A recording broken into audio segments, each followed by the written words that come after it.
Welcome back to Wistful Vistas, the man cave here in beautiful suburban San Diego, California. We are going to move on from the unboxing video we did of the Slick Action Cam stabilizer and go to my first startup with it. This is going to be a short look at starting it up. I've read the manual, very attractively packaged in this stylized manual. And as manuals go nowadays, it's terse to the point of leaving you wanting a little more information. However, I did go online and watch Thomas put together a few videos about instructional things getting it started. But as with all first times, there's always that element. Here's the Slick being charged over here, and it comes with this blue charging cable that I've got stuck into a USB port. Not sure if you're going to be able to see that, but we're going to pull that out from here. Okay. Here is the USB charging cable that comes with a Slick. You'll notice there's a color theme going on there. Marks to Thomas. And I think that's that Gaelic penchant for good design engineering-wise, but also aesthetically. Doesn't have to be ugly. It just needs to work. So there it is. It's charged up. We knew that because all four of these blue LEDs were lit.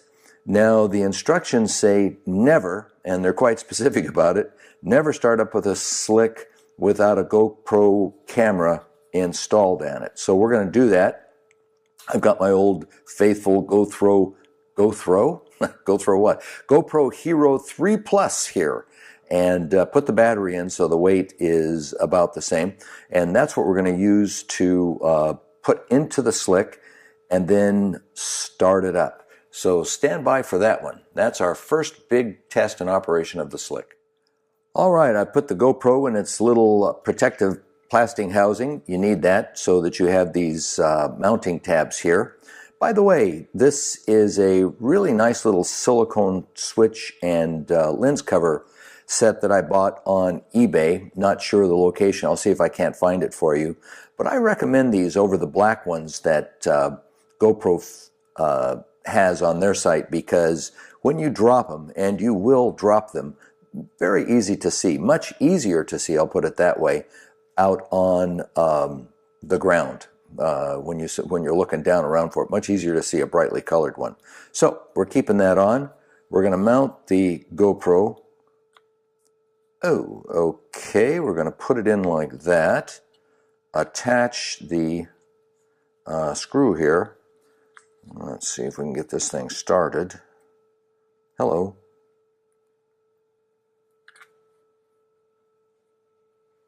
Let's see what happened here. All right, I got to line up some holes. Oh, we got a little issue lining up the holes here with my housing on it. Is it better like that? Yes, it is. So I was already starting to put it in the wrong way, I guess. More on that later. So it is installed, and ta-da! Now is the time to power it on. So without further ado, ladies and gentlemen, we're going to power it on.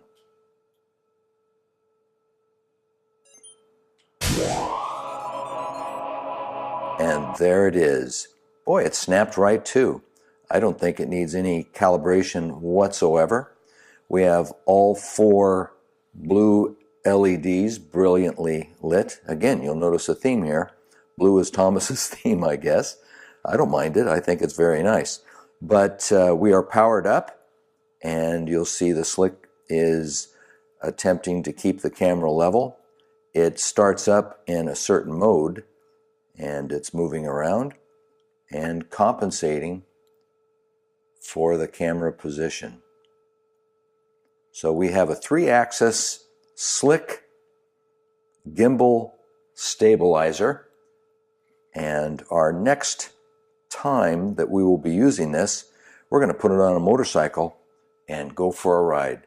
Certainly hope this video turns out. Let's turn this towards the camera and do a little bit of our gyrations here. Let's consider this a trip to the ballet. We're going to do a little bit of a plie. Not sure what's happening there. I think it's trying to hold a steady position. Plie, and then let's do a leap. I don't know the ballet word for a leap. Maybe that's a rond de jambe or something like that. But it seems to be holding it pretty steady. My problem is trying to keep a steady position with my hand. Not working too well there, so I apologize for taking that out of the frame. But first impressions, pretty nice. Working well enough. Seeming to hold it steady. Let's turn it around this way. Pretend like it's on a chest mount, which is what my first attempt will be. And we'll go like this, leaning the motorcycle left and right. And then my torso might take a turn this way. And the slick does lag a little bit there. All right. Hope you enjoyed it. First startup of slick. First impressions, rather favorable. By the way, we've got some comment to make about Indiegogo, and let's get to that. When you fund a project on Indiegogo, there are no guarantees, really. I think Indiegogo won't have a project unless they feel there's a very high possibility of success. I have no clue what high possibility would translate to, 90%, whatever.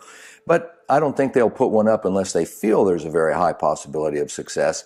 However, there is no guarantee of success or getting the product. Slick took a little while to come out, and people comment on that quite a bit. About 2.5 years. I was not that early of a funder. I think I was about a year into the program. But just be aware, Indiegogo, great website, great place to look for entrepreneurs coming out with stuff, but no guarantees, folks. There are just no guarantees about that happening. But again, this product I think came out pretty well. The other comment that has been made about it is this says weatherproof right there as opposed to waterproof. And I believe that the inventors, who's an entrepreneurial young man, intention was to make this waterproof. However, probably during the realities of getting this thing into production and engineering a final product that was producible over large quantities, probably ran into a issue that said, well, we're going to be weatherproof, not waterproof. Again, when you're funding something on Indiegogo, the description may not end up exactly mounting or exactly meeting what occurs. But I'm willing to work within those parameters and willing to take a chance. And I think this one came out rather close to what the overall intention was. So rather compact, liking the looks of it. We're going to go for a ride in a while.